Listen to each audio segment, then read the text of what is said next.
Well, it's been a bit of a while since we uploaded a video. There's a couple of reasons that kind of happened. Life just got a little bit shit. And then the icing on the cake was we ended up actually losing access to the channel. So as you probably guessed, we have access back now. And I know that there's been a couple of you that still comment because I still get the notifications on my old phone. A couple of you even actually recognised me from around the area, which was actually a surprise. So now you might be asking a couple of things. One, why am I uploading now? Two, do you still have the Jeep? And three would probably be, why are you sitting in a car that's all dark? Underneath a bridge, no less. I don't know if you can really tell through the video. Right, now there's a perfectly good reason for that, and I'm going to explain it. Basically, we're getting wheels put on tomorrow, and I wanted to do a bit of an update video on where the XJ is now, and if I did it after the fact that the wheels were on, then that was one more thing that had been added since the last time you've seen the Jeep. And honestly, not that much has changed with the Jeep since the last time you've seen it. I think I've added a winch to it, because I'm pretty sure the bar was on it. And other than that, just random interior parts, which I'll do a bit of a walk around and we can have a look at it in a second. But other than that, it's honestly pretty much the same, because as I said, I went through a bit of a rough patch and we couldn't really afford to buy parts. So the Jeep kind of just existed and became a daily. To the point where we're still dailying it now. Which is absolutely killing me, by the way, because I don't know why these things are so heavy on fuel, or at least mine is. But goddamn! Like, what's the curb weight of one of these things? Like 1,500 kilo or something like that with a straight 6 in it? I really wouldn't have thought it to be that bad. Or maybe mine just sucks. But the point is, it's heavy on fuel. But anyway, we'll jump out, we'll do a bit of a walk around, and you'll see that it's pretty much the same.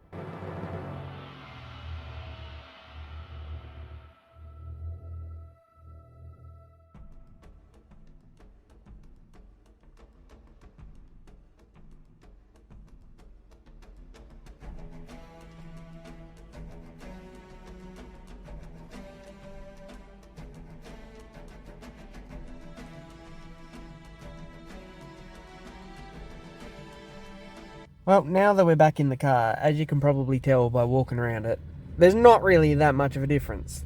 As I said, we couldn't really afford to do anything. A couple of the things that have been done is all just maintenance type stuff. The only real trouble I've ever had with the Jeep since I've owned it was a CPS sensor that went bad, and that was like a 15-minute job. And then, yeah, she was good to go again. We've added a reverse camera, which is just a cheap, super cheap auto one, but it's actually quite nice. Pretty crappy quality, but it works, which is what's important, and it was cheap. We've got one of these things for holding the phone because that's always nice. Some new mats and just some quality of life stuff really while I'm dailying it. I put in those little $8 cup holders, and they're not perfect, but they do the job. And the only other real thing that I've had go wrong with it is the front tail shaft cardan went bad, and unfortunately I couldn't find another one to replace it no matter how hard I looked. So I just ended up replacing the whole tail shaft instead, and that seems to have done the job. We've got four-wheel drive back, all the wheels are spinning, we're loving life. Oh, and our locker still works. One thing that's changed about the interior for the worse though is we've got the updated roof console. I can't remember whether I put that in one of the other videos, but we decided to mount our little UHF up there. Well, I got a new fluffy co-pilot, and I left him in here for a couple of minutes while we ran off to do something, and let's just say he's seen to that. Lesson learned. So yeah, we've got a couple of maintenance things to catch up on. The transmission fluid needs to be changed, and the gasket around the bottom was leaking anyway, so I decided we're going to do that at some stage. We've got to do the front diff seals, we've got to do the rear diff seals. We've got to do the rocker cover gasket as well, and we're due for another service because, as I said, it's been getting dailied, so it's due to have one. It's a little bit early, but I like to take care of the four-wheel drives because, you know, they're getting a bit more use than what a normal car would, in a bit more of extreme conditions.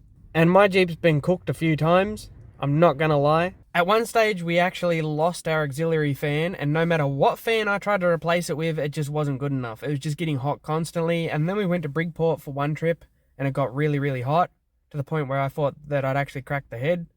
But what it ended up turning out to be was it was just heat soaked in the fuel rail, which apparently is really common with them, and it was just running like it was on 3 cylinders for all of about probably 40-50 seconds, and then kept driving and it cleared.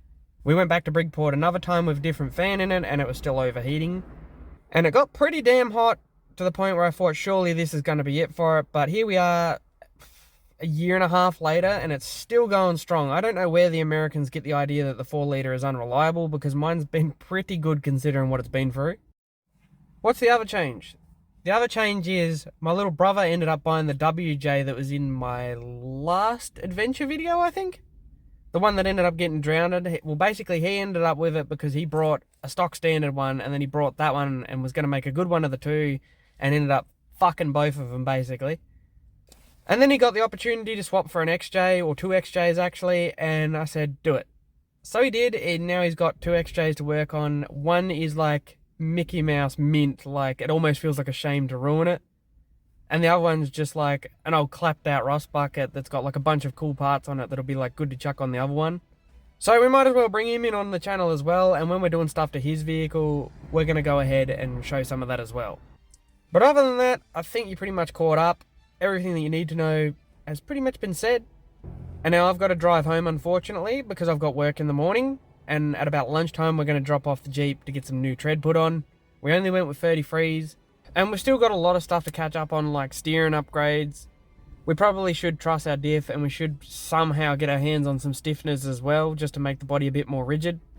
But what's the objective for the channel, basically? Well, we're going to keep going with the Jeep build. I'm going to build it how I want. I know for sure there's going to be some build choices that I make towards the Jeep that people aren't going to like, especially the Jeep purists, but I don't care. I paid for it, and I'm going to do it the way I want to do it. If you don't like it like that, then go buy your own and do it, that's fine. But where I'm from, XJs are not that common, and my objective is to make mine extremely unique, to the point where you can see it, and some of you have already seen it and know that it's mine, but I want it to be exactly how I want it and be unmistakable. And if you do recognize it, feel free to come over and say hello. I don't bite. Just let me know where you know me from, because otherwise I'm going to stand there staring at you like, Other than that, we're going to look at trying to build some other stuff for the channel as well. It isn't going to be exclusively based around the Jeep. It probably will be for a while because it's eating my money at the moment.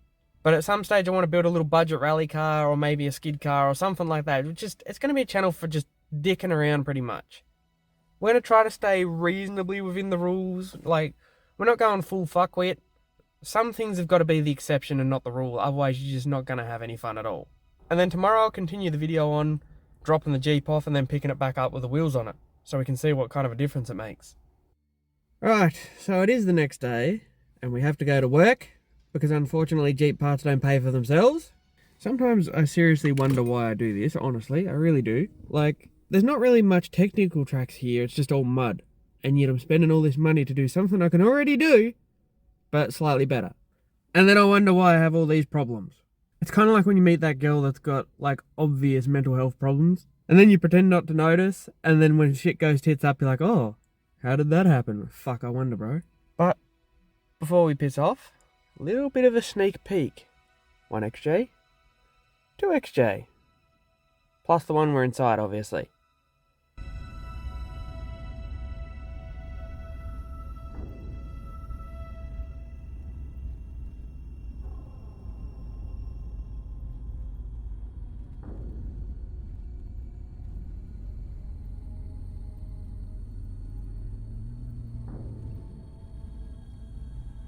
Well, we didn't get as much footage of it as I would have liked because work ended up a lot more busy than I would have liked it to.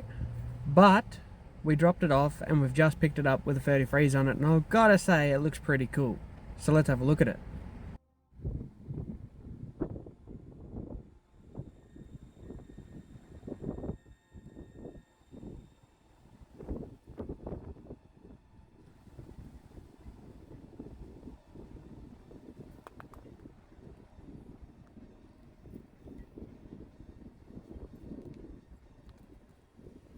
Now, as you probably guessed, this video wasn't exclusively focused around the Jeep itself, but rather more of a reintroduction to the channel, and basically an opportunity for me to share my thought process and what I want to do with the channel. And yes, the Jeep will be on the channel, and yes, there will be Jeep stuff and four-wheel drive stuff, but basically this channel is just going to be a little bit about what I do.